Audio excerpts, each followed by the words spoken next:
വാസ്തുവാരം.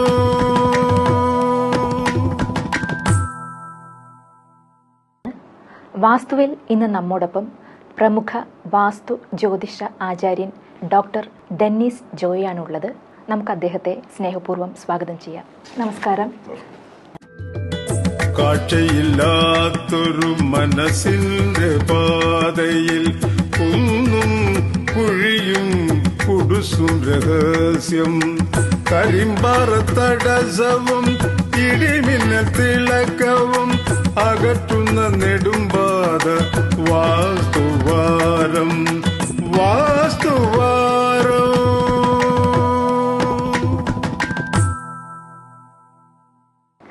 ഒരു കത്തുണ്ട്, വായിക്കാം.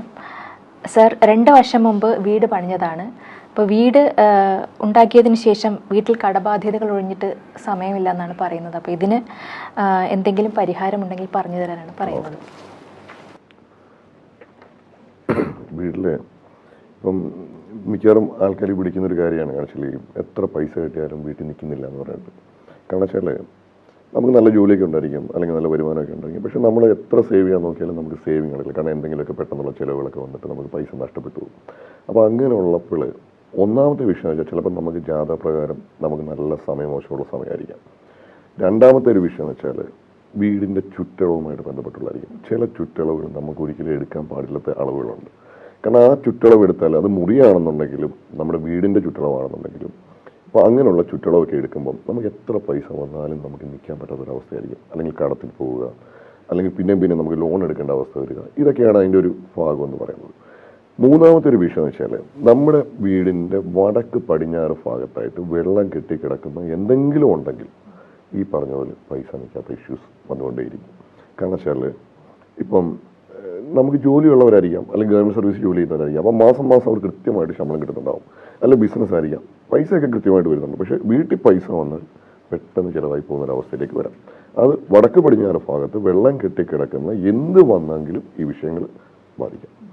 ഈ 3 കാര്യങ്ങളാണ് ഏറ്റവും കൂടുതൽ വാസ്തുവുമായിട്ട് ബന്ധപ്പെട്ട് വരുന്നത്. പിന്നെ ഇതല്ലാതെ കുറേ കാര്യങ്ങളുണ്ട്. അത് ഓരോന്നും നമ്മളൊരു വീട് എടുക്കുന്ന സമയത്ത് ആ വീടിനെ നമ്മൾ 9 ആയിട്ട് ഡിവൈഡ് ചെയ്യുമ്പോൾ അതിനകത്ത് പ്രോസ്പിരിറ്റിയുടെ ഒരു ഭാഗമുണ്ട്.